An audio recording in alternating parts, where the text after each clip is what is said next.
අයිබෝන් අද සීමාවේ නිහායක මහිතන්නේ මේ අපිට සතියක් මගරුණ වැඩි ඔව් අපිත් එක් අපේ සුපුරුදු සම්පද්දායක ඉන්න ඩොක්ට ප්‍රියංකර මහගමුල්ලගේ අයිබොන්නයි අයිබෝන් මේ සතිය ගොඩක් දේවතින සති දෙකම දේව කතා කරන්න අපිට වෙලා මදින සතියක දේවටිකවත් කවකර ගවුණේ ඉතාමත් වැදගත් දේවල්ටික සිද්ධ වෙනවා මේ පලවිනි දේ තමයි මේ ලාල්කාන්ත ඇමතුමා ලාල්කාත ඇමතුමාගේ වෙලා තියෙන මේ අරදැන් ඔය විපක්ෂ කට්ටියගෙත් තියෙනවානේ පොඩි ලාල්කාන්ත ගැන කියවීමක් ලාල්කාන්ත ඇත්ත කියනවා ලාල්කාන්ත අනිත් මාලිමාවය වගේ නෙමේ ජේපයි වගේ නෙමෙයි මේ කට්ටියත් එක මූ වෙනවා අපි ඔය අනිත් භාෂාවෙන් කරන ෂොට් එක දානවා අනම්මන ඕව ටික මට හිතනවා මේ මාල්ලිමාවේ සහ ජවිප එක ඉන්න භයානකම පුද්ගලව ලාල්කාන්ත කියලා ඒකන්නේ ලාල්කාන්ත ඇවිලද සමහර ඉන්නේ ඔය බුද්ධ්‍යංශවලින් දාන්නේ විරුද්ධ පැත්තට එක්ක විරුද්ධ පැත්තේ උන්ගේ හිත ගන්න එකෙක්ව දාලා උන්ව නිකන් නමාගෙන මේ පැත්තට ඇවිල්ලා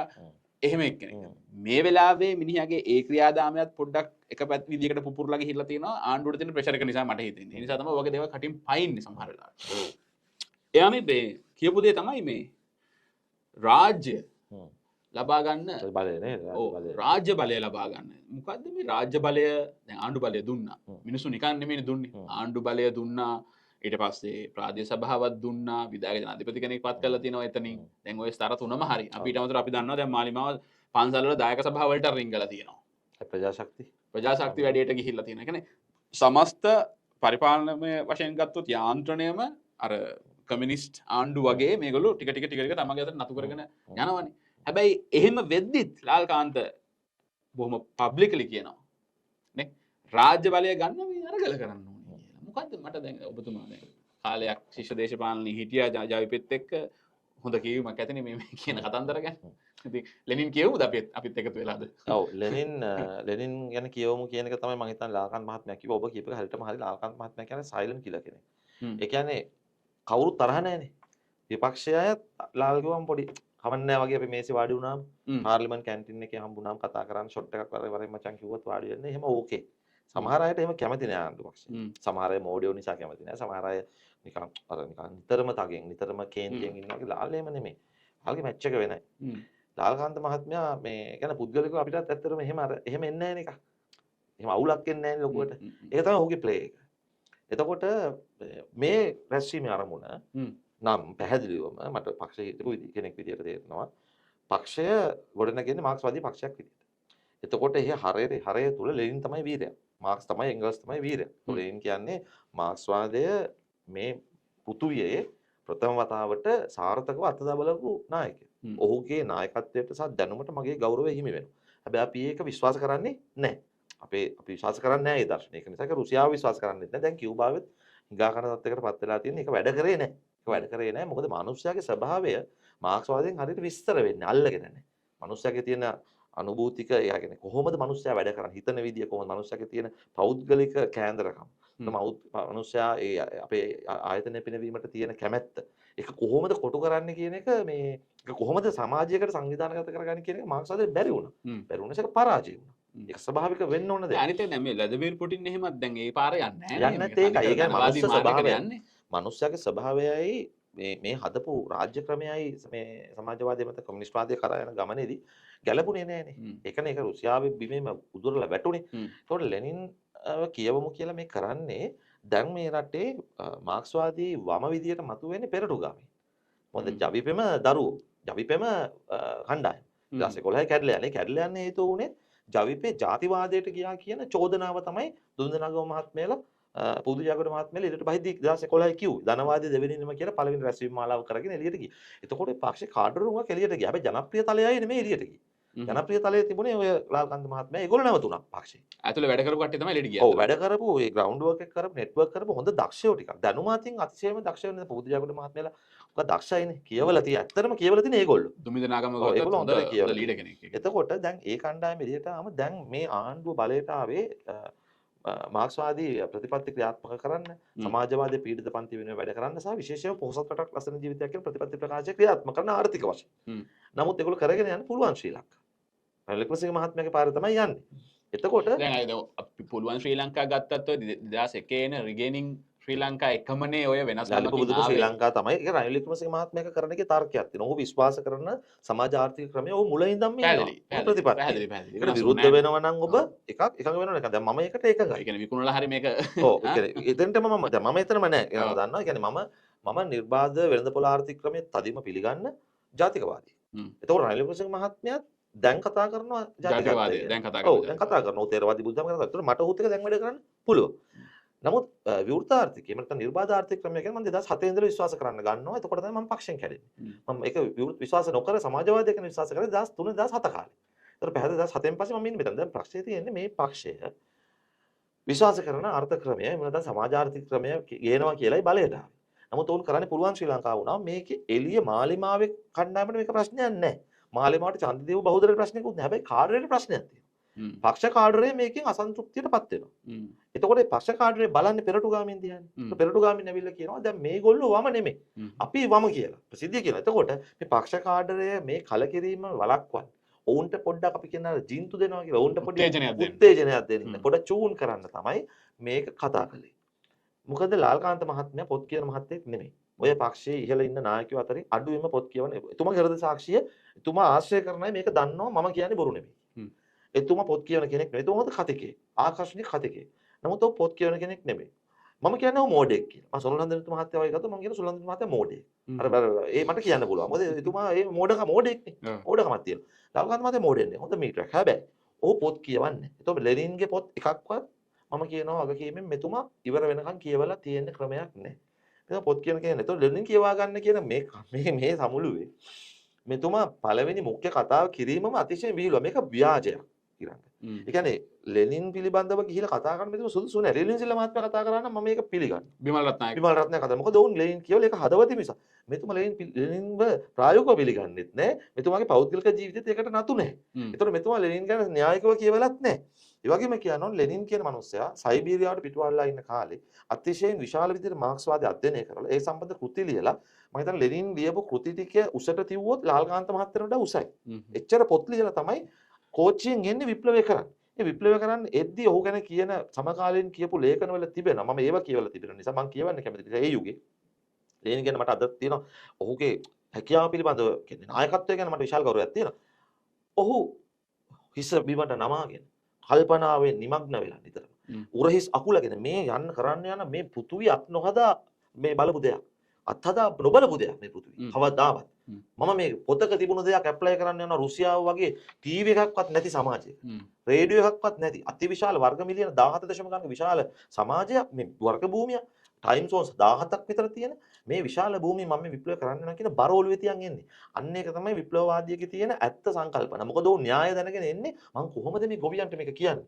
කම්කරු පන්තියක් හිටියේ නැහැ ලොකුවට ගොවියෝ. රජෙක් හිටපු කාලයක්. ඔව් ඒක කොහොමද මර්ධනය හමුවේ මේක කියන්නේ CCTVත් නැහැ. මාධ්‍ය මර්ධනය ඒව කතන්දරයක් නැහැ. මේ තනිකර මැරෙන්න යන්නේ. රතු හමුදාවල. හැබැයි ඔබ දකින්නවද මේ බලයගත්තු කණ්ඩායමේ මේගොල්ලෝ ඉන්නේ බයිසිකල් හැන්ඩල් කිල්ල වගේ. මේගොල්ලෝ ඉන්නේ අපි කියනවා අඩු කලේ සෙලවේ කියලා. මේගොල්ලෝ ඉන්නේ මෙහෙම. ඔව් මොකද අපි සිවුරටත් අත තියෙනවා අරකට අත තියෙනවා මේකට අත තියෙනවා අපි බය නැහැ කියලා. ලෙනින්ලාවේම නෙවෙයි. ඒක නිසා ලෙනින්ලාට මෙතුමාලා සමාන කරන්න බෑ. අනිත් එක තමයි ලෙනින් බලයගත්ත විප්ලවයකින්. මෙතුමා ලෙනින් කියන දේ කරන්න ඕන කියලා හිතනවා නම් විප්ලවයකින් බලය ගන්නවා. මෙතුමාලා බලය ගත්තේ ආණ්ඩු ක්‍රම ව්‍යවස්ථාවට එකඟව ප්‍රජාතන්ත්‍රවාදී මැතිවරණයකින් බහුතර ඡන්දයකින් සාධාරණ මැතිවරණයකින් මෙතුමා දෙපාරක් දිවුරුම් දීලා තියෙනවා පාර්ලිමේන්තු මන්ත්‍රීවරයෙක් විදිහට අමතිවරයෙක් විදිහට ආණ්ඩු ව්‍යවස්ථාව රකින්නවා. ආණ්ඩු ව්‍යවස්ථාවේ අනුව තමයි රට කරන්නේ. ලෙනින් කියපු විදිහට රට කරන්න ජනවරමක් දිනුනේ නැහැ. එහෙම දෙනවා නම් 71 89 දිනලා ආවන විප්ලවයකින් අවිසන්නද්දව. ඒක අපිට තේරෙන බෝල්ෂෙවික් පක්ෂයක් ජයග්‍රහණය කරලා ආඥාදායකත්වයක් පිරිනුනේ. හැබැයි මෙතුමාලා එහෙම දෙයක් කරන්නේ තුමාගේ කතාවේ වැරදි. න්‍යායිකව වැරදි. තුමා බලය ගත්ත ලෙනින් කිදිර කරන්න නෙමෙයි. මේ කරේ මෙතන ඉන්න කණ්ඩායම සතුටු කරා. ඒකේදී මෙතුමා කියනවා අපි කවදාවත් ලෙනින් කියලා තියෙනවා කියලා තමන්ගේ පන්තියට බොරු කරන්න එපා කියලා. හැබැයි මෙතුමාලා පක්ෂයක් තනිකරම බොරු කරලා. පීඩිත පන්තියට බොරු කරා. මොකද මෙතුමාලා බලයටපත් වුණා. මම අහනවා අපි අහන්න ඕන. මොකද්ද තුනෙන් දෙකක් තියාගෙන තමන් ඔය කතා කරපු ඊනියා පීඩිත පන්තිය. ඊනියා කියලා මම අදහස් කරන්නේ ඒගොල්ලෝ ඒක පාවිච්චි කරා බලය ගන්න. ප්‍රභූ නිර්ප්‍රභූ ભેදය හදන්න ධනපති ඇති නැති ධනපති දුප්පත් ભેදය හදන්න. එතකොට ඇති හැකි නැති බැරි පන්ති ભેදය හදලා වෛරය තුලින් තමයි දේශපාලනය කරපු කණ්ඩායම.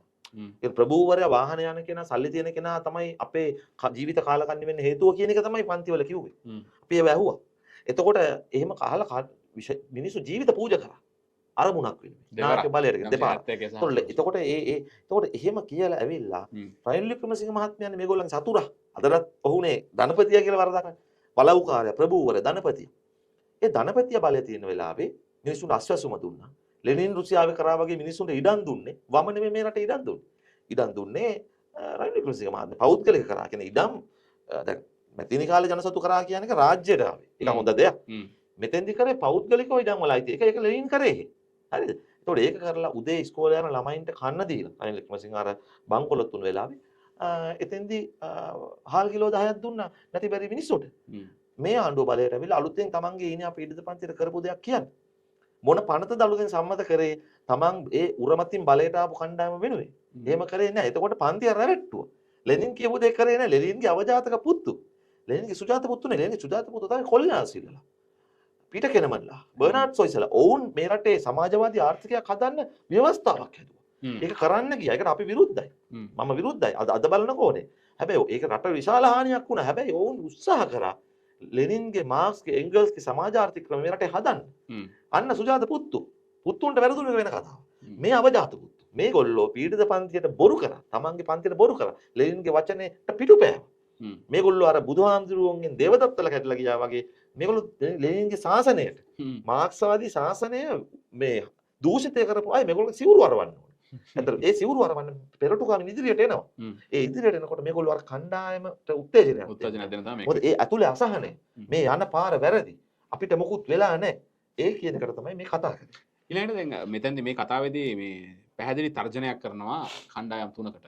ඒ කියන්නේ මේ කළු කෝට් කාරයන්ට ගහනවා කියනවා. නේ එහෙම නේද කියන්නේ? සිවුරට ගහනවා කියන. ඒ වගේම ජාතික ඇඳුමට ගහනවා ඒ තුනටම ෆවුල් එකෙත් ගහනවා කියන්නේ. ෆවුල් එක. අන්න එක වැඩි. නීත්‍යානුකූලව විතරක් නෙමෙයි. මේ බෲස් ලී වගේ. බෲස් ලී නම් ෆවුල් ගහුවේ නැහැ. ඔව් ඒක හැව්වේ නැහැනේ. ඒකවත් තේරෙන්නේ බෲස් ලී කලේ ක්‍රීඩාවක්. ක්‍රීඩාවක්. බෲස් ලී මේ ස්ට්‍රීට් ෆයිටර් කෙනෙක් නෙමෙයි. ඔව්. බෲස් ලී ස්ට්‍රීට් ෆයිටර්ස්ලා කියලා ඉන්නවා. ඉතින් අපි දන්නවා ඒකල ගහන තැනක් නැහැ. ඒක සමහරවිට මැරණකම් සටන් කරන්න ඕන. රෙස්ලින් වල වගේ සීරියස් රෙස්ලින් වල තියෙනවානේ. කියන්නේ පිටපතකට යන එක. එහෙම නෙමෙයි ඇත්ත රෙස්ලින් තියෙනවානේ. අපි ටීවී එකේ බලන්නේ නැති කේජ් වල කරන ඒවා තියෙනවානේ. මැරණකම් ගහගන්න ඒවා. නැත්නම් අඩපණ වෙනකම් කරන්නේ. බෲස් ලී ක්‍රීඩාවක් කරේ. ඒ කාලේ ඔහු ක්‍රීඩාවක් හඳුන්වලා දීලා නේ ඔහුගේ සටන් ක්‍රමයක් ඒක කරේ. ඔහු ෆවුල් ගහවෙන ඔහු ගේම් එක පරාදයි. පරාදයි. අදට බෲස් ලී මිනිස්සු අදහගෙන ඉන්නවනේ සමහර සමාජ. ඔහු ක්‍රීඩාවක් කරේ. මෙතුමා හිතන් ඉන්නේ ඔහු නිකන් ස්ට්‍රීට් ෆයිටර් කෙනෙක්. දැන් මට තියෙන ප්‍රශ්නේ දැන් අපි ගත්තොත් එහෙම අධිරාජ්‍යවාදී යුගයට ගියොත් 1948ට කලින් මේ ලංකාවේ බිහි වෙනවා විවිධ චරිත. හික්කඩුවේ ශ්‍රී සුමංගල නායක හාමුදුරුවෝ මම කියන්නේ ඒ වෙල්ල ඒව චරිතනේ. එතකොට අනගාරික ධර්මපාලතුමා වලසිංහ හරිශ්චන්ද්‍ර වගේ අය මිගෙට්ටුවත්තේ ගුණානන්ද හාමුදුරුවෝ වගේ අය. නිකන් මට හිතෙනවා ඒ කාලෙට මම අපි ජීවත් වෙලා හිටියේ නැහැනේ ඒ කාලේ. නමුත් මට හිතෙනවා ඒ කාලෙත් මේ සුද්ධෝ කියන්නේ නැති නේද මේ වගේ කතා. ජාතික ඇඳුමට අපි ගහනවා කුඩු වෙන්න. ඔව් ඒ කියන්නේ දැන් ඒ කාලේ අධිරාජ්‍ය සිවුරට බය නැහැ. සිවුරට වරෙන්කො සිවුර දෙන්නම් උඹලට. කුඩාපොළ හාමුදුරුවන්ගේ අද්දක මැදලා වෙඩි තියෙනකොට කිව්වා. ඇත්ත. ඔව්. එතකොට අපි සටන්කානේ තුන් දෙනාම ගමුකෝ. මිගෙට්ටුවත්තේ හාමුදුරුවෝ ගුණානන්ද හාමුදුරුවෝ වාරියපොළ සුමංගල හාමුදුරුවෝ අර දලදා වංශ අංගගෙන කුඩුවත් කැලේ හැංගිලා හිටියා. කොඩිය බිමට දාපු හාමුදුරුවෝ සුද්දගේ. ඊට අමතරව කඩාපොළ හාමුදුරුවෝ. උපසම්පදාවක් තිබුණ නැහැ ඒ කාලේ සාමාන්‍යර හාමුදුරුවෝ විදියට හිටියා. මේ තුන් දෙනාම මුණ දුන්නා. එතකොට ඔය ඔබ කියන කතාව අධිරාජ්‍යවාදීන් හිතන්නේ නැති. සිවුරෙන් ආවද අපි නීත්‍යානුකූලද නැද්ද නැහැ. අපි සිවුර ගණන් ගන්නෑ. අපි සිවුර කියන්නේ අපේ නවවෙනි ව්‍යවස්ථාවට අදාළයි. මෙතුමා ඒක අන්න ඒක මෙතුමා ලෙනින් කියවන්නත් ඕන. ඒක කියවලා නැහැ. ව්‍යවස්ථාව කියන්නේ ව්‍යවස්ථාවේ නවවෙනි වගන්තියේ දෙකම කියවලා නැහැ. ඒ කියන්නේ බෞද්ධාගම සුරක්ෂිත කොට පෝෂණය කිරීම. දැන් බුද්ධාගම කියන්නේ මොකද්ද? බුද්ධ ධම්ම සංඝ.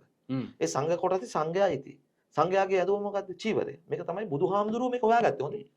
කවදාද හාමුදුරුවෝ කියන්නේ බුදුහාමුදුරුවෝ තමයි මලකුණක් කොතපු සුදු රෙද්ද අරගෙන ඇවිල්ලා ඒකේ පණුව අයින් කරලා ඒක අර කහට දාලා ඒ පඩු පාට කරලා ඒක අදලා ඒක පස්සේ කපලා කටින චීවරය බාටපත් කළා මේක බුදුහාමුදුරුවෝගේ ප්‍රොඩක්ෂන් එක.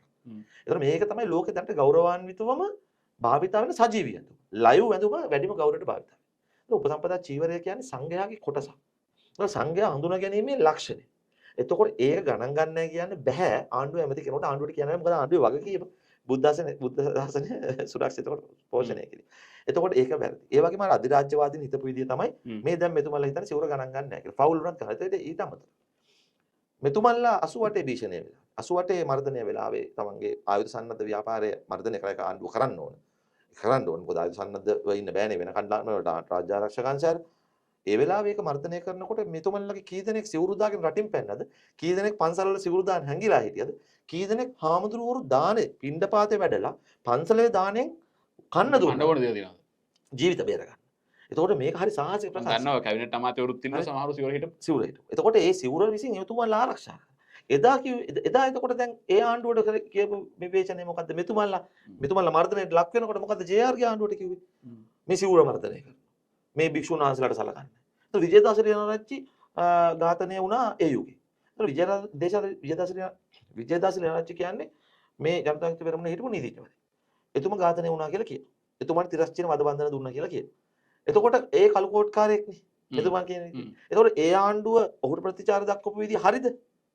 එතකොට ඒක මාකට් කරලා මෙතුමාලා දේශපාලනයක මං කනට අහලා දෙනවා මෙතුමාලා දේශපාලන වේදිකාවේ විජේදාස ලියනාච්චි මහත්මයා ගැන කතා කරනවා. එතකොට අද ඇවිල්ලා මේ එතුමාලට ප්‍රජාතන්ත්‍රවාදීව විරුද්ධ වෙන නීතිඥවරු කළුකෝට්කාරයෝ. එතකොට ඒ නීතිඥවරු මෙතුමා බලයට ගේන්න කටයුතු කරා. ඔය ගුණරත්න වන්නිනායක මහත්මයා එහෙම ඉන්නවද? අද මෙතුමාලට විරුද්ධ. ගුණරත්න මම අහනවා හෘද සාක්ෂියෙන් ජනතා විමුක්ති පෙරමුණ නායකයින්. ගුණරත්න වන්නිනායක මහත්මයා තමුන්නාසල් වෙනුවෙන් රාජපක්ෂවරු මර්ධනය කියනකොට කොච්චර හිටියද නඩුවලට කියන්න අපිට. ගුණරත්න වන්නිනායක අද ඔහුට ගහනවා. ගුණරත්න වන්නිනායක මහත්මයා මම දන්නවා මේ මම ඔහු දන්නවා පුදුම. ඔහු මෙතුමන්ලා වෙනුවෙන් පෙනී හිටියා. මෛත්‍රී ගුණරත්න මහත්මයා පෙනී හිටියා. අද ඇවිල්ලා ඔවුන් වෙලා කළුකෝට්කාරයෝ වෙලා. එතකොට මෙතුමාට උපාධියක් නැහැනේ. මම කියන්නේ බුද්ධිමතෙක් නෙමෙයි කියලා. මම කියන්නේ මෝඩෙක් කියලා. මම දිගටම කියන්නේ. හැබැයි මෙතුමා ඉගෙන ගන්න කාලේ කැලේ පැන්න. උගතෙක් නෙමෙයි. උගතෙක් නෙමෙයිනේ. ඒතර උගත්කමට ගෞරව කරන්න එපා. එතකොට දැන් රංජන රාමනායක මහත්තයා උපාධියක් කරගන්නවා කියලා අපේ චරිත් මහත්තයා චරිත බේසිංහ නීති උපාධිය හදාගන්නවා. ඔහුත් එතනද නීතිඥවරයෙක්. දැන් ඉගෙන ගන්නකො ඉතින් කළුකෝට්කාරයෝ කියලා බනින්න නැතුව තමනුත් පොඩ්ඩක් ඉගෙන ගන්න. ඒකට කම්මැලි. ඒකට පොඩි කැපකිරීමක් ඕනනේ. ඉතින් ඒ කළුකෝට්කාරයෝ කියලා බයිනකොට තමන්ගේ අතීතයේ නීතිඥවරුන්ට ආණ්ඩු සලකපු වෙලාවෙදි තමුන්නාන්සේ ලෝක කිව්වේ නැහැනේ. දැන් කතා කරනවා තමුන්නාන්සේ ප්‍රජාතන්ත්‍රවාදීව විරුද්ධ වෙන්නේ වචනයෙන් විරුද්ධ වෙන නීතිඥවරුන්ට කළුකෝට්කාරයෝ. ඒතකොට එතුමන්ලට කැමති නීතිඥවරු විතරද ඉන්න ඕනේ. ඒතකොට නීතිඥ මහතුරුත් මේ සිස්ටම් චේන්ජ් කරන්න ඡන්දෙ දුන්නා මෙතුමන්ලට. නීතිඥ සංගයන්ට මං කියනවා මගේ වෘත්තීය සංගයන්ට තමුන්නාන්සලා බලන්න ඉතින් තමුන්නාන්සලා සිස්ටම් චේන්ජ් එක මොකද්ද මේ වෙලා තියෙන්නේ? කළුකෝට්කාරයෝ බවට නීතිඥ මහතුරුපත් කරා. නමුත් දැන් මේගොල්ලෝ මේ ඊළඟට මං ගන්නේ අර ජාතික ඇඳුම් පිළිබඳ ප්‍රශ්නේ. ගත්තොත් ඔය ජාතික ඇඳුම ගැන නෙමෙයිනේ කතා කරන්නේ. ජාතිකත්වය. ජාතිකත්වය ගැන කතා කරන්නේ. ජාතිකත්වයත් එක්ක ජයපිට මේ මම විශේෂයෙන්ම ඔය විමල් වීරවංශ තමන්ගේ පක්ෂයෙන් ඉවත් වුණාට පස්සේ දවසේ ඉඳලා අපි දකිනවා ජාතිකත්වයට දැඩි ප්‍රහාරයක් මේ පැත්තෙන් එල්ල වෙනවා. ඒක මම දන්නේ ඒක කොහොම වුණාද කියලා. මොකද ඔය මේ රෝහණ විජේවීර ලියපු පොතේ එක තැනකදී ඕක වෙනස් වෙනවනේ. මම අහලා තියෙනවා. පොත දෙවෙනි වර්ෂන් එකේදී පොත වෙනස්. පොත වෙනස් වෙනවනේ. ඒ පොතේදී ඔහු ඊළඟ ගැටලුවට සිදුවනවා. එතෙන්දී ඔහු කතා කරනවානේ ජාතිකත්වය ගැන. ඔහු තේරුම් ගන්නවා ඒක. ඔහු තේරුම් ගන්නවා ඒක. නමුත් දැන් විජේවීරගේ පක්ෂෙත් නෙමෙයි තියෙන්නේ. වීරවංශලා හිටපු කාලේ පක්ෂෙත් නෙමෙයි තියෙන්නේ. මේ ඇත්තටම ජයපිට මොකද වෙලා තින්නේ? මේ ජාතිකත්වයත් එක්ක සිවුරත් එක්ක මොකද්ද මේ තියෙන ඇරියස් එක? නෑ ජවිපේ කියන්නේ වමනේ. يعني ජවිපේ ඔහොම වෙන එක ජවිපේ න්‍යායිකව හරි. ජවිපේ ජාතිකත්වය වැළඳ ගැනීම තමයි ඔවුන්ගේ ආත්මවංචාව. ජවිපේ මුල් ජවිපේ මාක්ස්වාදී පක්ෂය. ඒතකොට 83 වෙනකොට මේක මාක්ස්වාදී පක්ෂයක්. 83 ලයනල් බෝප කියලා ඉවත් වෙන්නේ ඇයි පක්ෂේ? රෝහණ විජේවීර මහත්මයා ජාතිකත්වයට සිග්නල් එක දානවා. ග්‍රීන් ලයිට් එක දානවා. ඒතකොට රෝහණ විජේවීර මහත්මයා හිතනවා අර ස්ලාව්වාදයේ මූලික කරගෙන විප්ලවය කරා වගේ ලෙනින් කම්කරුපන්ති අඥතාවය ලංකාවේ හදන්න බෑ. ඒ වෙනුවට ලංකාවේ ගොවියා කම්කරුවා බලවත් කරලා මේ අපිට රාජ්‍ය බලය මගේ ජීවිත කාලේ අල්ලන්න බෑ. මම ශිෂ්‍ය ව්‍යාපාරය තමයි පාවිච්චි කරන්න ඕන ලංකාවේ බලය ගන්න. මේ ශිෂ්‍ය ව්‍යාපාරයේ ඉන්නේ ග්‍රාමීය තරුණයෝ මේ අපි වගේ. ග්‍රාමීය නිදහස් අධ්‍යාපනයේ විශ්වවිද්‍යාලයට ආව තරුණයෝ. මේ ග්‍රාමීය තරුණයා ප්‍රභූපන්තියත් එක්ක බිඳවන්න ඕන. ඒ බිඳවන එක තමයි මාක්ස්වාදයෙන් කරේ. අපිට පවා ඔළුවට දුන්නේ ඒක. ප්‍රභූ තරුණයා දැන් රොයල් එකෙන් එන ළමයා මගේ සතුරෙක් කියන එක මගේ විශ්වවිද්‍යාල කාලෙත් තිබුණා. ඒක හදනවා. දැන් ඔයා BS නේ. දැන් ඔයා විශ්වවිද්‍යාලයට අපි එක බැච් එකේ හම්බුනා නම් ඔයා එනකොට මට ඔයා සතුරෙක්. ඒ මානසිකත්වයෙන් ගමේ තරුණයාගේ හදනවා. අපි පස්සේ මිනිස්සු ආශ්‍රය කරද්දී තමයි තේරෙන්නේ මිනිස්සුගේ මිනිස්සු වෙනස් කියලා. අපිට අර මුදලියාමගේ කතාවෙන්ම හදනවනේ 6 වසරේ පොතේ. උල්සපත්තු කාර්යය කියන්නේ දුෂ්ටයනේ කතාව. මුදලියාමි දුවනවනේ කැකිරා ඉස්කෝලෙන් ඇවිල්ලා. ඒතර ඔහුට සෙරෙප්පු නැති එකෙන් අපි ඔහුගේ ආත්මයට බද්ධ වෙනවා. මම බද්ධ වෙනවා. මම හම්බන්තොට. ඒතර මම බද්ධ වෙනවා මුදලියාමිට 6 වසරේ පොතේ.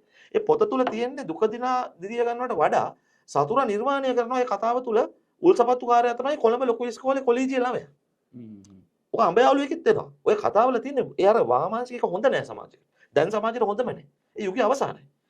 අපි මේ ප්‍රභූවරු හතුරු කියලා අපිට දුන්නේ පක්ෂයේ අභිවෘද්ධියට. මොකද ඒකේ බලය ගන්න අපි ඒ ජනතා විමුක්තිරුනේ නායකයෝනේ. මැරෙන්නේ අපි වුණාට. තිමාවිතාන මැරුණාට බලය යන්නේ විජේවීර මහත්තයාට. එතකොට දැන් මෙතෙන්දී ජාතිකත්වයේ ගමින් එද්දී අපි පන්සලෙන් ගමින් පෝෂණය වෙලා දහම් පාසල් ගිහිල්ලානේ අපි එන්නේ. එතකොට සිංහල බෞද්ධ පසුබිමෙන් එන ග්‍රාමීය තරුණයා අවශ්‍යයි මේ විශ්වවිද්‍යාල පද්ධතිය ඇතුළේ ආකර්ෂණය කරගන්න. එතකොට විජේවීර මහත්තයා දක්ෂ නායකයෙක් වූ ඌ තේරුම් ගත්තා මාක්ස්වාදී කෑල්ලත් එක්ක අපි මේ බෞද්ධ කෑල්ල ගන්න ඕන. සිංහල ජාතියට ආමන්ත්‍රණ කරනවා. මොකද ඔහුට දෙමළ තරුණයෝ එච්චර එකතු වුණේ නැහැ. ඒක එකතු වෙනවනේ LTT එකත් එක්ක. EPDP ප්ලොට් ඊරෝස්ලා එක්ක. ඒතකොට ටිකක් හිටියා තමයි. නමුත් ඒක උතුරේදී කරගන්න බැරි වෙනවා ඒ ප්‍රමාණය. මේ දකුණේ ග්‍රාමීය තන විශේෂයෙන්ම මේ කුල ભેදය තුල අඩු කුලයයි සම්මත තරුණයා බෞද්ධ තරුණයා තමයි ගන්න. එතකොට එතුමා ඒ ජාතිකත්වයේ දිහාට යන්නේ ජාතික ව්‍යාපාරය තුලින් සමාජවාදී විප්ලවය කරන්නේ. ඒ වෙලාවෙම ඉන්දු ලංකා කිවිසුම 87 එනකොට හොඳ පසුබිමක් රටේ හැදෙනවා. දැන් ඔන්න මේ ඉන්දියානු ආක්‍රමණය මේක පිටිපස්සේ ඉන්නේ ඇමරිකාව.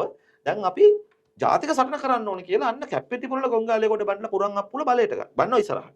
අද උන් ගැන කතා කරන්නේ නැහැ. කීර්ති විජයබාහුනේ සමන් පියසිරි මහත්මයාගේ අර්ථාන් මේ නාමය කීර්ති විජයබාහු කියන නමින් තමයි මරණ සාධක දෙන්නේ. විජය කුමාර තුංගලට සාගරිකා ගෝමසලට ප්‍රේම කීර්තිලට දුන්නේ කීර්ති විජයබාහුට.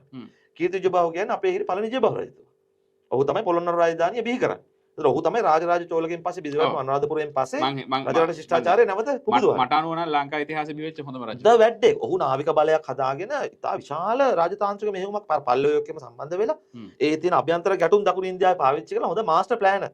එන ඔහු සාමාන්‍ය ගොවි පවුලකින් ආපු කෙනෙක් නේ. රදලෙක් නෙමෙයි. අනේකයි මම කැමති. සාමාන්‍ය ගොවි පවුලකින් ඇවිල්ලා අර කැලේ පුහුණු වෙලා නේද? ඔහු ට්‍රේන් කරලා එහෙම ආපු කෙනෙක්. ඔහුගේ නම තමයි සමන් පියසිරි මහත්මයා සමන් පියසිරි ෆර්නෑන්ඩෝ භාවිතා. ඔහු තමයි ජවිපේ ගහලයා. ඔහු තමයි මේ ඇවිල්ලා මේ මරණවරෙන් තුලිව්වේ. ඒක භාවිතා කරේ අන්න ජාතික නම් මද්දුබ බණ්ඩාර කියන නම ගැමුණුලානේ හිටියේ. ගැමුණුනේ මෙතුමාගේ මේ අන්වර්ථ නාමය කවුද අපේ දැන් කුමාර ගුණරත්න මහත්මයාගේ. එතුමාගේ හොය එතුමාගේ අයියා රංජිත මුරුරන් මේ නාමය ගැමුණු. කාඩ් එක මං කියන්නේ කාඩ් එක දැන් මට කාඩ් එකක් තියෙනවා කැම්පස් එකේ. ඒ වගේ.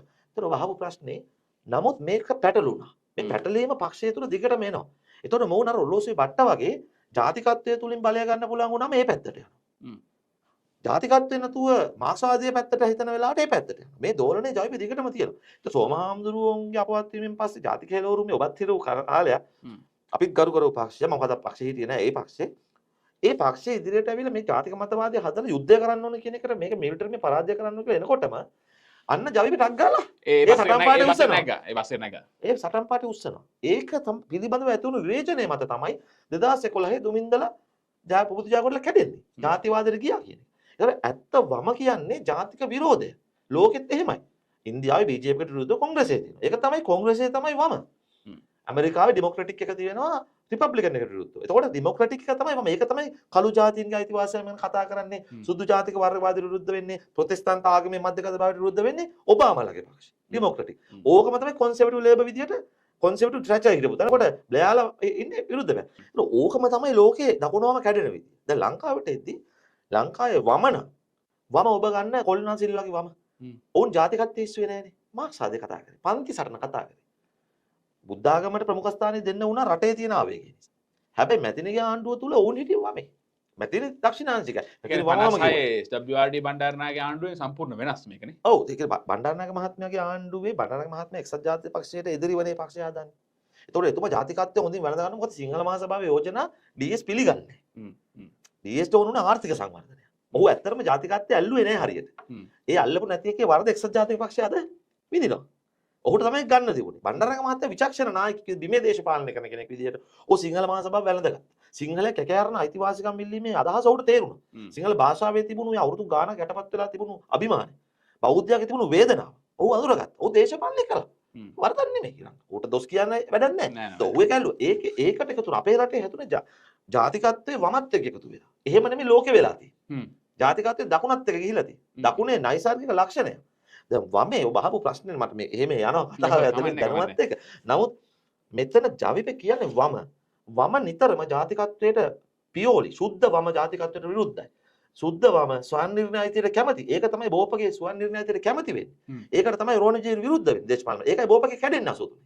හරි විදියට නම් දෙමළ ජන වර්ගයේ වෙන්වී යෑමේ සංධිය ඉල්ලීමට ජවිපේ කැමති විය යුතුයි.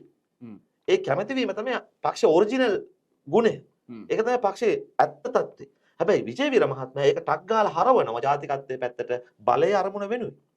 ඔහුට ඕන වෙනවා මැතිනට වඩා හොඳ ජාතිකත්වයක් ගන්න. මැතිනට වඩා හොඳ ජාතිකත්වයක් ගන්න සහ ජාතිකවාදියෙක් වෙන්න. ඒකයි ඔහු තීරණය කරන්නේ සමන් කීර්ති විජයබාහු හරහා ශ්‍රී ලංකා පක්ෂ ඝාතනය කරා. එතකොට දකුණේ ජාතිකත්වයේ නියෝජනය කරන එකම බලවේගයේ බවට ජනතා විමුක්තියටපත් වෙන්න පුළුවන් කියලා ඔහු හිතුවා. ජයාට අභිමුඛව. ඒතකොට ඒකම LTT එක හිතුවා උතුරේ දෙමළ ජාතිකත්වයේ නියෝජනය කරන පක්ෂේ බවට අපිටපත් වෙන්න පුළුවන් EPDP ඔක්කොම පරාද කරේ. එතකොට එතන හැදෙනවා දෙමළ ජාතිකත්වයට එකම නියෝජිතය මෙහි ඉන්නවා සිංහල ජාතිකත්වයට එකම නියෝජිතය. ඒ නිසා තමයි ජවිපෙ තීන්දුව කරන්නේ එක්තරා මොහොතක LTT සංවිධානය ඝාතනය කළ ඉවර කරන්න ඕන කියලා. හරි මාක්ස්වාදියෙකුට ඒක කියන්න බෑ. ඔබ ඕන මාක්ස්වාදියෙක් කතා කරන්න අන්ද්‍රාදිලා ඕනම සම්භාව්‍ය මාක්ස්වාදියෙක් එක්ක නියම මාක්ස්වාදියෙකුට ස්වර්ණ රාජ්‍ය පිළිගන්න. දෙමළ ජනතාවගේ වෙන්වීමේ අයිතිය පිළිගන්න ඕන. උතුරු නැගෙන නිජ භූමිය පිළිගන්න ඕන. සංධීය රාජ්‍ය පිළිගන්න ඕන. ඒක පිළිගන්න බැරි ඒකීයව හිතන ඔබ අප වැනි අයට ඒක පිළිගන්න බෑ. අපිට බෑ. ඔව්. එතකොට මේ මාලිමාවට ඡන්දෙ දුන්නට මිනිස්සු ආවේගයෙන් මාලිමාවේ මදේ තියෙන බෝල්ෂෙවික් පක්ෂය කියන්නේ ජාතිකත්වයට විරුද්ධ පක්ෂයක්. ඒක ජාතිකත්වයට විරුද්ධව කතා කළ යුතුයි. ඒක පෙරහැර නවත්තන්න කතා කළ යුතුයි. ඒතකොට අනුර කුමාර මහත්මයා දැන් කරන්නේ බොරුවක්. එතුමා ධාතු ප්‍රදර්ශනය කරන්නේ එතුමා මාලිගාවට ගිහින් වඳින්නේ සම්ප්‍රදාය තුල ඡන්ද බලය රැකගන්නයි. ඒක ඇත්ත එක තියෙන්නේ වාම ලිබරල් එක. ඒ ඇත්ත එක තුල ජාතිකත්වයට ඉඩක් නැහැ. සිංහල බෞද්ධයට ඉඩක් නැහැ. ඒක සුවිශේෂී කියලා පිළිගන්නේ නැහැ. ඔවුන්ට පුළුවන් නම් ඔවුන් නවනියස්තාව අයින් කරනවා. ඒකට නමුත් බැරි මොකද? ඔබලා අපි මේ රටේ ජාතිකත්ව බලවේගය ඒ වගේ දෙයකට ජනතාවට පෙරුණ ගියොත් එක කඳවුරකට පැහැදිලිව එකතු වෙනවා. LTT එක පරාජය කරන්න ඕන තැනදී එකතු වුණා. භෞමික අඛණ්ඩතාවයට ප්‍රශ්න ආපෙලා එකතු වුණා. ඒ නිසා මේ මාලිමාවේ නියම ස්වභාවය තමයි සිවුරට පහර දීම. ජාතිකත්වයට පහර දීම. මේක නයිසර්ගික ලක්ෂණයක්. ඒක මාක්ස්ගේ න්‍යාය අනුව හරි. මාක්ස්ගේ න්‍යාය අනුව ඒක හරි. ඔය ජාතිකත්වයේ පැත්තට ගියපු අවස්ථා කියන්නේ බලය වෙනුවෙන් කරපු ගේම්. දැන් මම කතාව පොඩ්ඩක් වෙන පැත්තට හරවනවා. මගේ අර මම හිතන් හිටපු පටිපාටි තනිකර දැන් එළියට පයින් යනවා. ඔබ මේ චන්ඩිකා බණ්ඩාරනායක මහත්මයා මෙතන මුණ ගැහෙනවා ඊයේ දවසේ. මම දැක්ක ඔබ Facebook එකේ ලස්සනට අපූර්වට ඒක ලියලා තියෙනවා මේ ඔබේ හමුවීම පිළිබඳව. ඇත්තටම මේක මේ ඔබ ඉල්ලලා ගියපු හමුවීමක්ද නැත්නම් එතුමිය ඔබට ආරාධනා කළා? නෑ මැතිනිය මගේ අර සමාජ මාධ්‍යවල ගියපු කතා බලලා තමයි ආරාධනයක් කරලා තිබුණේ. ඒ ලියුම මට ලැබෙන්න පොඩ්ඩක් ප්‍රමාද වුණා. ඇඩ්‍රස් කරපු තැනින් මේ අම්බලන්ගොඩ පැටලගෙන ඒක අම්බලන්ගොඩ ඔබේ ගමට ගිහිල්ලා. ඊට පස්සේ ආව මගේ නම හොයාගෙන ආවට පස්සේ මේ මාස දෙක තුනක් ගිහිල්ලා ඊට පස්සේ මම ඒකට ප්‍රතිචාරයක් දක්වුවම තමයි අපොයින්ට්මන්ට් එක කතා කරේ. ඒතකොට මේ කොහෙද හම්බෙන්නේ? කොළඹද නැත්නම් හොරගොල්ල වලද? එතුමියගේ වාසභවන දැන් හොරම දැන් නිල නිවස ගත්තනේ මෙතුමන් ආණ්ඩුව. ගත්තනේ. එතුමිය අවුරුදු 20ක් නිල නිවසේ හිටියා කිව්වා. එතුමිය දැන් බඩු බාහිර අධ්‍යයත් එක්ක හොරගොල්ල වල ඔය තමයි ඉන්නේ. අවුරුදු වයස කීයද දැන් අවුරුදු? දැන් අවුරුදු 80කුත් මාස 6ක්. ජූනි 29:45. දැන් සාමාන්‍යයෙන් අවුරුදු 80ක් මාස 6ක් කියලා කියන්නේ මේ ඇය තවමත් මේ දේශපාලනිකව එළියට එනද ඔබ වගේ චරිත අපි ගත්තොත් දැන් අපි දැන් බහුජන බලය සංවිධානය තුලත් අපි ඔබ හඳුනගෙන තියෙනවානේ මේකේ ෆේස් එක කරන්න ඕනේ. ඒක ඔබවත් දැන් කට්ටිය අඳුරගෙන කතා කරනවා අපි දන්නවා ඒක දන්නේ නැතුවනේ මේක ඉන්ට්‍රස්ට් ගන්නවනේ. හරිද? ඉතින් ඒකට තරුණයන්ට කවුරුත් කැමතියි. එතකොට මේ වැඩ කරන තරුණයෝ සහ අලුත් පරපුරක් කියන එක අපේ අර මෝඩ අලුත් පරපුර නෙමෙයි අර අරගොල්ලෝ ප්‍රොමෝට් කරපු ඒක නෙමෙයි අපි ඒකට අභියෝගයක් කරන්න ඉන්නවානේ. ඔව් මම කියන්නේ මේ අලුත් පරපුරක් ඒ කියන්නේ මේ ගතානුගතික දේශපාලනය තුල හිටපු සහ ප්‍රතික්ෂේප වෙච්ච දේශපාලකයන් වෙනුවට නමුත් සමහරලාට මේ මතවාදයන් දේශපාලනික මතවාදයන් කරපින්නා ගත්ත තරුණයන්ට අලුත් අයට අවස්ථාවක් දෙන්න ඕනේ කියන තැනද මේ මෙතනියේ එතුමිය කායිකව දුබලයි අවුරුදු 80ක් කියන්නේ ඉතින් අත්තම්ම කෙනෙක්. එතකොට මේ ඒක අපි සබා ධර්මයේනේ. හැබැයි ඉතා විචක්ෂණ තියුණු දේශපාලන කියවීමකින් තාම එනවා මට පුදුම හිතුණා ඊළඟ. ඇත්තටම අවුරුදු 80 මෙච්චර අප්ඩේට් වෙන්නේ කොහොමද? මතක ශක්තිය තියෙන. මොකද මගේ මවට අවුරුදු දැන් 73ක් වෙනවා. අපේ අම්මට පොඩ්ඩක් මතක ශක්තිය අඩුයි. නේද? එහෙම දේවල් වෙනවනේ. ඉතින් මේ මම ඇයව බලා ගන්නවා මේ ඉතින් අපි පවුලේ සහෝදර තුන් දෙනා. නමුත් මම කියන්නේ මේ ඇයගේ කියවීම අපේ කියවීමට සමපාතයි. ඇය කිව්වා මෙන්න මේ කරුණු ටික අතද ඇය කියනවා මේ අරගලයෙන් පස්සේ ලංකාවේ දේශපාලනේ පාට වෙනස් වෙලා තියෙනවා. මේ ප්‍රභූ කියලා ලේබල් ගහන් ආවොත් ඉස්සර වගේ වාසියක් නැහැ. ඕගොල්ලෝ වගේ තරුණ අය අලුත් අය මේක ගන්න ඕන. මේක අපේ කාර්යභාරය අවසන්. මේ පරණ පක්ෂ ක්‍රම ඉවරයි. මිනිස්සු එහෙම හිතන්නේ නැහැ. වගේ ඉතින් දිනුව අදහසක්. මම හිතුවට වඩා මොකක්ද දිනුව අදහසක් තමයි ඇය ඉදිරිපත් කරන්නේ. අනිත් එක දැන් මේ විධායක ජනාධිපතිවරයෙක් ලංකාවේ හිටපු ඉතා බල සම්පන්න ජනාධිපතිවරයා. ඉතා දැඩි මේ පිරිමි පාලනය කරු කැබිනට් එක මේ වගේ ටොයිස් කැබිනට් නෙවෙයි. අපි වගේ කැබිනට් දැකලත් නැහැ ඊට පස්සේ. නෑනේ. මහින්ද මහත්තයා ළඟට දරදඬුවක් හිටියා. හැබැයි බුද්ධිමය වශයෙන් සහ කායශක් මසල් පවර් බ්‍රේන් පවර් දෙකම හිටියා මෙතනගේ. චන්ද්‍රිකා මෙතන. අපි දන්නේ යෝගේ. මම කියන්නේ ඒ වගේ නායිකාවක් මේ සමාජ මාධ්‍යවල ඔබ වැඩ කරන විදිය දිහා මොනිටර් කරගෙන ඉඳලා ඔබට එන්න කියලා තේ කෝප්පයක් දීලා පැයකමාරක් විතර කතා කරන එක මම හිතන්නේ ඒක අගය කළ යුතු කාරණයක්. ඔව් ඒක තමයි. ඒක මටත් දැන් අපි ඒ වගේ තැනකට ගියාම දැන් ඔය ද්වේෂයෙන් ඒ කියන්නේ ඔබ ඇගේ පක්ෂෙත් නෙමෙයිනේ ඔබ වෙන තැනක ඉන්නේ. ඒ ඔක්කොම ඇය දන්නවා. ඔක්කොම දැනගෙන හොඳේ. එයා කෙලින්ම මගේ බයෝඩේටා එක දිගහැරලා තමයි යන්නේ එකයි කියන්නේ. වෙල් ප්‍රිපෙයාර්ඩ්. ඒ කියන්නේ වාඩි වෙන මොහොතේ අය පුද්ගලයා රීඩ් කළා. මම කල්පනා කරා තමන්ගේ තාත්තගේ කාලේ මිනිස්සු රීඩ් කරලා ඇති. අම්මගේ කාලේ මිනිස්සු රීඩ් කරලා ඇති. මහත්යත් එක්ක මහජන පක්ෂයේ ආගේ නායකත්වයෙන් ඉන්න කාලේ තුමගේ රීඩ් කරලා ඇති විජය කුමාරතුංග එක්ක. තමන්ගේ අවුරුදු 10 රීඩ් කරලා ඇති. Mahinda Rajapaksa, CD Gunaratne, Kingsley TV කරන ධර්මසිරි නායක, ලක්ෂ්මන් කදිරගම ලක්ෂ්මන් කදිරගම හරිද? මේ මෛත්‍රීපාල සේනානායක. හරිද? ඊට පස්සේ දිමු ජයරත්න වගේ අනුතරත්තත් අනුරුද්ධ රත්නත්‍රය වගේ දැවැන්ත පිරිමි ඉන්න කැබිනට් එකක ගිහිල්ලා අමරසිරි දොඩංගොඩ තව කියන්න රිචඩ් පත්තිරණ රිචඩ් පතිරණ මට ඒ අමතක වුණා ඔය දෙල්ලියදී. මෙහෙම වාඩි වෙලා ගිහිල්ලා කැබිනට් එක ගන්නකොට කොහොමද ඔබ නිකන් මනසින් ඒක හිතන්නකො. මේක මේ මහින්ද මහත්තයලා ඉන්නේ දැන් කැබිනට් එකේ හරිද? මේ පිරිමි ගොඩස්සේ ගිහිල්ලා වාඩි වෙලා අවුරුදු 10ක් ආණ්ඩුවක් කරා කියන්නේ ගැහණිය. අවුරුදු 14 දී තාත්තා මැරිලා. අවුරුදු 43 දී මහත්තයා මැරිලා. දැන් දරුවෝ දෙන්න විදේශගතයි. දැන් අවුරුදු 80 ශාරීරිකවනේ හැමතැනම ශරීරයේ ප්‍රශ්නනේ දැන්. ඔබ හිතන්න එතකොට කොච්චර පෞරුෂයක් තියෙන්න ඕනද මේ අපි ඇවිල්ලා තරුණ අපි තාම ඉන්නවනේ නේ. අප පොරවල් නෙමෙයි අපි. පොරවල් නෙමෙයි. ඇය ගත්තොත් ඇය ඔව්. කියන්නේ අපි ඒ කියන්නේ ඒ අපි හිතන මට්ටමට හිතනවා මේක තාම මේක හොඳට මේක පික්චර් කරනවා කියන එක එකම දෙයක් සහ අපි ඒ වගේ මිනිස්සු ඉගෙන ගන්නවා. මම කල්පනා කරේ මේ මිනිස්සයා මෝන දීපු අභියෝග ජීවිතයේ හැටියට එක පැත්තකින් ජය ජයවර්ධන මහතුමාගේ මර්ධනය සජාතික පක්ෂ පීක 80 දශකයේ. මේ පැත්තෙන් ජවිපේ ආයුධ මහත්තයා මරනවා මරණ තර්ජන එනවා තමන් හස්බන්ඩ් නැක්සලයිට් කියලා හිරගෙදර මහර කොහොම අපි මොනවද ඉරන් අපේ ජීවිතවලට වෙලා තියෙන්නේ අපි කල්පනා කරනවා අපි අභියෝග වලට මුහුණ දෙනවා කියලා උදේ මේ ෆෝන් එක වැඩ කරන්නේ නැති වුණාම වාහනේ ටයර් එකක් ගියාම මම එහෙම හිතන්නේ නැහැ පොදුවේ අපේ සමාජ තලයේ අපේ වයසේ අය හිතන ප්‍රශ්න වාහනේ මාරු කරන්නේ කොහොමද ලෝන් එක ගන්නෙ කොහොමද මේ මාසේ ලෝන් එක ඕන අපිට අපේ ඉන්න හුඟක් අය තියෙන ප්‍රශ්න මේවනේ මේ ගෑණියෙක් මට ඉමැජින් කරන්න බැරි කැබිනට් එකේ අය වාඩි වෙනකොට ඒ කැබිනට් එකේ වාඩිලා හිටපු පිරිස ඔබ කියපු සමහර නම් මට මතක් වුණේ දැන් ඒ කියන්නේ ඒ චරිතත් එක්ක දැන් අපි ගත්තොත් දකුණේ හිටපු ප්‍රතාපවත් නායකයෝනේ ඔය අද සමහරව ගැටෙනවා මහින්ද මහත්තයත් එක්ක රණ්ඩු මහින්ද මහත්තයත් තිබුණේ ඒ කාලේ මේ කැබිනට් එකේ අනිත් එක දැන් අයියේ දැන් සමහරෙන් ගොඩාක් ඔය අද මේ රටේ ඉන්න බොහෝ නායකයන්ට තියෙන ප්‍රශ්නයක් නෙමෙයි ඉන්සිකියුරිටි ෆීලිං එක. ඒ කියන්නේ පල්ලෙහින් එක කුඩට ගන්න කැමති නැහැ. මහින්ද ජයසේකර අමතක වුණා මට. කියන්න. මහින්ද ජයසේකර. ඔව් එයාත් හිටියා. ඉතින් අන්තරේ පළවෙනි කැඳවුම් කරු. නැතුව? SB දිසානායක. SB දිසානායක මංගල. මංගල. මිනිස්සු ඔය ඉස්සු කියන්නේ පොරවල් කියන්නේ. දැන් මෙහෙමයි මං කියන්නේ ප්‍රබලම කැබිනට් එකක් වෙන්න දීලා තමයි JR කැබිනට් එකෙන් පස්සේ හොඳම කැබිනට් එක. JR කැබිනට් එකත් ප්‍රබල එකක් නේ. ඔව්. SDSK කැබිනට් එකත් ප්‍රබලයි. මං කියන්නේ මම මේ කියාගෙන ගියේ අද ලංකාවේ ඉන්න නායකයන්ට තියෙන ප්‍රධාන ප්‍රශ්නයක් තමයි ඉන්සිකියුරිටි ෆීලිං එක. ඒ කියන්නේ දෙවන පරපුරක් හදාන්නේ නැහැ පක්ෂවල. තුන්වෙනි ලේයර් එක තමන්ට තමන්ගේ තන නැති වෙයි. ඔව් වාඩි කරගන්නේ තමන්ට එහෙයි කියන උන්ට එකක්. ඒක හරි ලේසි. එතකොට පක්ෂ අරගෙන යන්න. ඔහොම තැනකනේ දැන් ඇත්තටම ඉන්නේ. ඒක නෙමෙයි විපක්ෂයට කෙල වෙලා තියෙන්නේ මං කියන්නේ. අපේ රටේ විපක්ෂයට කෙලලා දෙන ප්‍රධාන හේතුව ඒක. නමුත් ඇයගේ කැබිනට් එකේ ඒ ඊළඟට නායකත්වයට එන්න පුළුවන් කී දෙනෙක් හිටියද? ඒ තියාගෙන අවුරුදු 10ක් 11ක් රට පාලනය කරා කියන්නේ උතුරේ යුද්ධකුත් කරන ගම. ඔව්. ආර්ථිකයත් අරගෙන ගියානේ යම් ක්‍රමයකට කොහොමද? ඊට පස්සේ විශ්වවිද්‍යාල පද්ධතිය අධ්‍යයන පද්ධතිය දියුණු කරපුවා. මේ දේවල් ටික කරා. විවේචන තියෙනව නැත්තේ නැහැ. චන්ද්‍රිකා බණ්ඩාර කුමාරතුංග ගැන විවේචන තියෙනව නැත්තේ නැහැ. නමුත් ඒ විවේචන ඒ කාලවලට අදාළ විදිහට අපි අරන් යමු. නමුත් මෙන්න මේ පරිචය ගත්තොත් එහෙනම් මේ වගේ මිනිසු ටිකක් ඇය පාලනය කරා කියන එක තමයි කැබිනට් එක තුල ඒක ඇත්තටම ඇචීව්මන්ට් එකක් නේ. මට හිතුණා කතා කරන්නේ. දැන් මම එතුමිය කතා නොකර දැන් මම එතුමියව නිරීක්ෂණය කරනවා. එතුමිය මාව නිරීක්ෂණය කරනවා. ඒක තමයි දැන් එතකොට මට තේරෙනවා දැන් මේ මාව රීඩ් කරන ගමන්නේ ඉන්නේ. මිනිහා ජෙනුයින්ද කතා කරන දේවල් බරත් වෙනවා මට ආයෙ දවසක මූට වෙලාවක් දෙන්න ඕනේ. මම තව ටික කාලයක් ජීවත් වෙන්න තියෙන්නේ. අවුරුදු 100ක් ඉන්නේ නැහැ තව. ඒතකොට ඒ කාලය තුල මම මේ මනුස්සයන් කතා ඒවනේ රීඩ් කරනවා නැත්තේ. එතකොට ඒ කියන්නේ මුළු ජීවිත කාලේ මේ අත්දැකීම් වලට මොනදලේ ලැබුව පන්නරේ තමයි අර කැබිනට් එකෙන් දරන්නේ තාත්තගේ ඝාතනය සහාය මේ දැන් ඉන්න නායකයෝන්ගෙන් මං හිතන්නේ ඔය වගේ ආරාධනාවක් කරන නායකයෙක් හෝ නායිකාවක් නෑ නේද වර්තමාන දේශපාලනය තුල. ඔව් දැන් මං කියන්නේ වර්තමාන දේශපාලනේ ඇක්ටිව් ඉන්න අය අරුණාම ඇක්ටිව් ඉන්න අය කොහොමත් අපිට එන්න කියනවා අපෙන් වැඩක් කරගන්න එක ඇත්තත් ඔව්.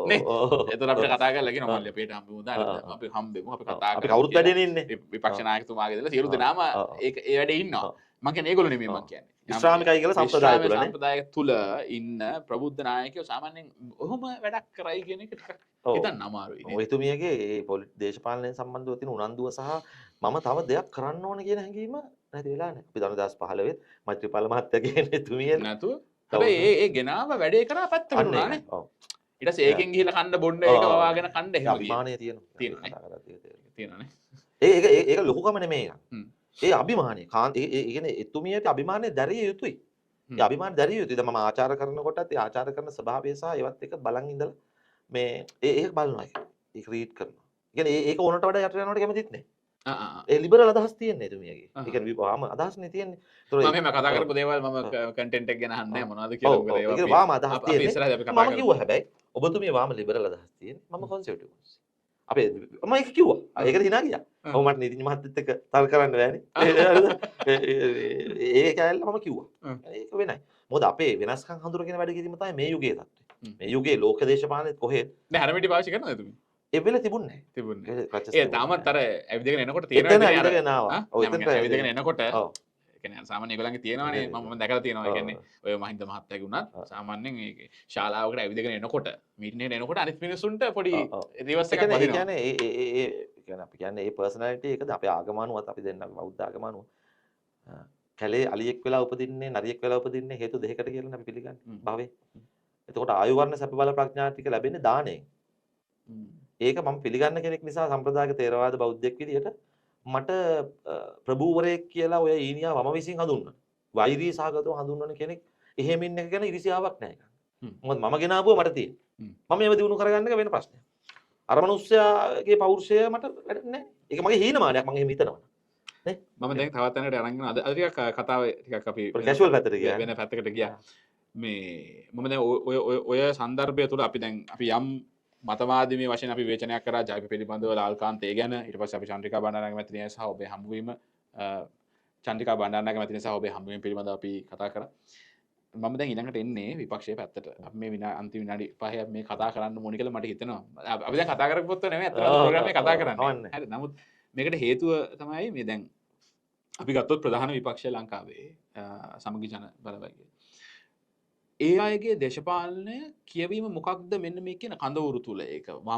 මට හරි අමාරුයි කියවගන්න සජිත් ප්‍රේමදාස වමේද නැත්තම් දකුණේද මොකද්ද මන්ද සමාජ ප්‍රධානතවාදයක් ගැනත් කතා කරනවා. මෙන්න මේ දැක්මක් නැතිකම නෙමේද මේ විපක්ෂ දේශපාලනයේ දියාරු වීමට මූලික වෙලා තියෙන්නේ. ඒක සජිත් මහත්මයා අපිත් එක්ක අපි දෙන්නත් එක්ක තාම ශාස්ත්‍රීය සංවාදයක් කරලා නැහැනේ. ඔව් මාත් එක පොඩ්ඩක් තුරට කරා නමුත් ඒක ඒ තුල මට එහෙම මදි වෙලාව මදි. ඒක මදි. ඔව්. සජිත් මහත්මයා විපක්ෂ නායකතුමා. ඒ කියන්නේ ඊළඟ ආණ්ඩුවේ ජනාධිපති කියන එකනේ ඒකේ වෙස්ට්මින්ස්ටර් සම්ප්‍රදාය තුල නම් අගමැති. අපේ රටේ නම් ඊළඟ ජනාධිපතිනේ.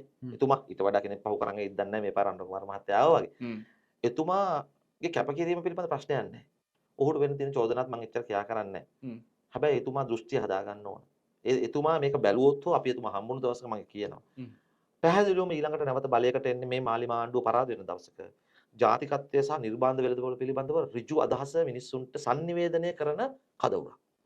අය කියන්න ජාතිකත්වය සහ නිර්බාන්ධ වෙළඳපොළ. ඕක තමයි දකුණ. ඕක තමයි රිපබ්ලිකන් එක. ඕක තමයි කොන්සර්වටිව්. ඕක තමයි BJP එක. BJP එක මේ වෙලාවේ අනුර කුමාර මහත්තයාට බැක් කරනනේ මේ ආණ්ඩුවට. ඒ ඉන්දියාවේ ඉන්ට්‍රස්ට් එක ගොඩ ඒක වෙන කතන්දරයක්. ඒ සුරතලය. ඒක වෙන එකක්. මැච් එක ගහගන්න. ඒ එතන නැහැ මේ දේශපාලන කාරණාවක් මම කියන්නේ මේ දේශපාලන දෘෂ්ටිවාදයේ පිළිබඳ කාරණාවක්. දෘෂ්ටිවාදය නෙමෙයි. තමන්ට ඕන එකක් එතන ඉන්නවා වැඩේ කරගන්න පුළුවන්. ඉන්දියාවේ ඉන්ට්‍රස්ට් එක කොහොමද ගොඩ දාගන්නේ ලංකාවේ නායකයන් අටවලා කියලා. ඒ ප්‍රශ්නේ. ලංකාවේ ඊළඟට බලයට එන්නේ අවුරුදු 5කින් හෝ 10කින් හෝ කවදා හරි මාලිමාව පරාද කරන්න පුළුවන්.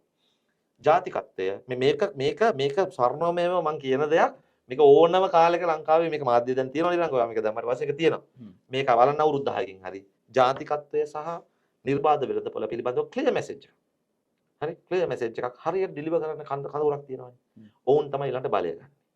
ඒ කියන්නේ මේ ආණ්ඩුව පරදින්නේ කවදා හරි ආර්ථිකය කළමනාකරණය කරගන්න බැරි වුණොත් හෝ සිංහල බෞද්ධයාගේ හිත රිද්දුවොත් දැන් ඒක කරමින් පවතිනවා. මේ ආණ්ඩුව කරමින් නෝ පවතිනවා. මේ ආණ්ඩුවේ ජීවගුණය ජීවිත කාලය ලයිෆ් එක්ස්පෙක්ටන්සි එක වැඩි කරගන්න නම් සිංහල බෞද්ධයාගේ හිත නොරිදවා ආර්ථිකය පුළුවන් තරම් ඒගොල්ලෝ වමනේ පුළුවන් තරම් නිර්බාධ පැත්තට ගේනවා. ඒ කියන්නේ පෞද්ගලිකකරණය කිරීම වගේ දේවල් කරන්න වෙනවා. ඒතර කාඩර් එක මැනේජ් කරගන්න බෑනේ. ඒ කාඩර් එක මැනේජ් කරන්න තමයි ලාල්කාන්තලා ගිහිල්ලා ටෝක්ස් දෙන්නේ. වෙයි එහෙම නෙමෙයි වෙන්නේ. හැබැයි ඒක අනුර කුමාර මහත්තයා තේරුම් අරන් තියෙන නිසායි ඔහු වටේ ඉන්නේ ව්‍යාපාරික වලල්ලා. ඔහු වටේ ඉන්නේ ඔහු උත්තේජනය කරන්න හදන සිංහල බෞද්ධ ජන මනස. ඔහු ඒක දන්නවා. ඒ මැච් එක ඔහු ගහනවා. අපි ඒක කියන්නේ. හැබැයි ඒක ෆේල් වෙන තැනක් එනවනේ. ඒ ෆේල් වෙන මොහොතේ තමයි අනිත් කඳවුර බලයට එන්නේ. සජිත් විපක්ෂය සජබය ඔය යන මැද කෑල්ල ඕකට බලයක් ගන්න බෑ. ඕක කලර් එක වෙනස් කරගන්න ඕනේ. එහෙම නොකරොත් ඒ කලර් එකෙන් එන කණ්ඩායම මේක ආපහු පරාද කරනවා. සජිත් මහත්මයා එක්ක අපි වගේ හිතන කණ්ඩායමක් ඒ පක්ෂය ඇතුලේ හදා ගන්න ඕනේ. මම යනවා කියන එක නෙමෙයි මේ කියන්නේ. මම මෙන්න මේ පොදු සාධකයකට මේක ගේනවා අද වැඩසටහන ඉවර කරන්න. මම හිතනවා මේ වෙලාව වෙනකොට මාලිමාවත් ප්‍රධාන විපක්ෂයක් දෙගොල්ලොම ඇඩ්‍රස් කරන්න හදන්නේ එකම කඳවුරක් කියලා. හරි. හරි. හරිද? මාලිමාවත් සන්තුෂ්ත කරන්න හදන්නේ එක්තරා ජන කණ්ඩායම් කීපයක්, ජන කොටස් කීපයක් සහ එක්තරා ප්‍රදේශ කීපයකට දෙන ඡන්ද ටික. සජිත් ප්‍රේමදාසට තියෙනවා ඔහු පිළිබඳව පොඩි බියක්. ඔහු ඒ කණ්ඩායම ඇඩ්‍රස් නොකරොත් ඔහුට බලයට එන්න බැරි වෙයි කියලා. ඒ කණ්ඩායම් වලට හරියන විදිහට ඔහු දේශපාලනය හදාගෙන යනවා. ඕක තමයි දැන් මෙතන තියෙන පොදු සාධකය වෙලා තියෙන්නේ. ඒ කියන්නේ මේ තැන් දෙක වෙනුවට ඇඩ්‍රස් කරගෙන එන යම්කිසි බලවේගයකට අවස්ථාවක් තිබෙනවා. තියෙනවා. තිබෙනවා. ඒ තිබෙනවා වගේම සජිත් මහත්මයා තීරණය ගත්තොත් නිශ්චිතව මම දක්ෂිණාංශික කියන්නේ ජාතිකත්වය වෙනුවෙන් ප්‍රේමදාස මහත්මයා හිටපු තැන. අන්න. ජයා හිටපු තැන හිට ගන්නවා කියලා ආකර්ෂණය වැඩි වෙනවා. එතුමා මතක තියාගන්නවා තව කාරණයක් තමයි ඉන්දියාව මේ මොහොතේ එතුමා ළඟ තිබෙන සුළු ජන වර්ගවල ඡන්ද පදනම දෙමළ ඡන්ද විශේෂයෙන්ම මාලිමාවට ගේන ගමන් ඉන්නේ. දෙමළ සහ මුස්ලිම් අය. ඔව් දෙමළ සහ මුස්ලිම්. අපි ගත්තොත් මුස්ලිම් ජනතාව තනිකර මාලිමාවත් එක්ක ඉන්න බව පේනවා. එතකොට විශේෂයෙන්ම මෙතන ඉන්දියාව බලපෑම් කරන්නේ දෙමළ ඡන්ද වල දෙමළ නායකයින්ටනේ. ඒතකොට දෙමළ නායකයින්ව ඉන්දියාව නතු කරගෙන ඉන්නවා. එතකොට දෙමළ ඡන්ද ටික කරකවනවා හිමීට මාලිමා පැත්ත. එතකොට මොකද වෙන්නේ? සජබේ තවත් മന്ത്രി ආසන පැත්තෙන් දුර්වල වෙනවා. එකගතාවයේ දුර්වල. එතකොට ඒකේ වාසිය යන්නේ මාලිමාවට. එතකොට ඒක නිසා තමයි අනුර කුමාර මහත්මයාලා පොංගල් වලට යන්නේ. එතකොට ලාල්කාන්ත මහත්මයා ඒක එන්ටර්ටේන්මන්ට් එකේ යටින් යන්නේ ඒකයි. මේවා හිතලා මතලා සිද්ධ වෙන දේවල්. හරි. එහෙනම් අද දවසේදී අපි කතා කරන්නේ හිටපු දේවල් නෙමෙයි කතා කරේ අවසානයේදී. හැබැයි මම හිතනවා ප්‍රේක්ෂකයන්ට තව වැදගත් කරුණු කාරණා ටිකක් අපි කතා කරා කියලා. මේ විදිහටම ඉස්සරහට අපි කතා කරමු. ඉතින් නීතිඥ ඒ වගේම දොස්තර ප්‍රියංකර මහගම්මුලගේ මහතා බොහොම ස්තුතියි. බොහොම ස්තුතියි කතා කරා. අපි ඊළඟ ජය වේවා.